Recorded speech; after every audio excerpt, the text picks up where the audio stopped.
What's going on, gun lovers?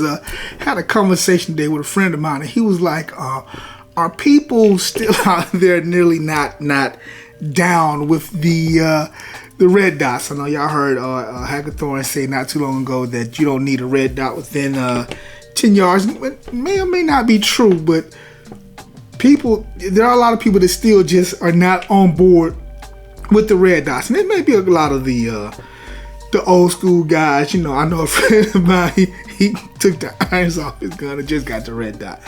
What the hell? But most of the time I figure that people that don't do the red dots just really didn't have the right introduction to them, or they didn't learn how to use them right, so they had the difficulty learning to use them, so now they just don't like them.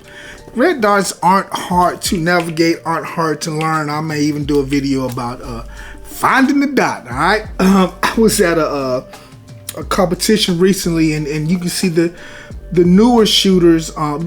Just put it like this in general. I'm not gonna say newer shooters, but the guys with the red dots were more accurate with those that were just sticking with iron sights. And I was just kind of wondering to myself, why are they even using red dots, iron sights? You know, at a competition, whatever. They think they're good, and some guys are.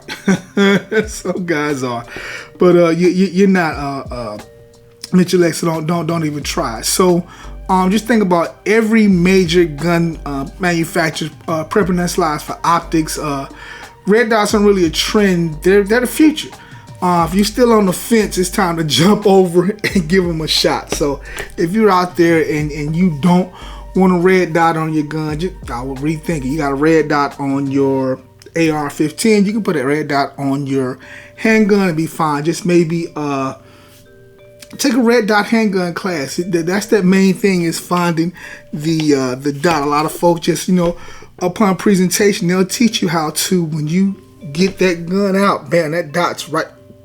You can't see it, but that dot's right there. And that's what you want to kind of get to the point when you present that gun, that dot is there and you're not fishing for it. So find you a good red dot class. Not going to do it online, have to get out there, take a class and do it. But yeah, get you a red dot. It'll save your life.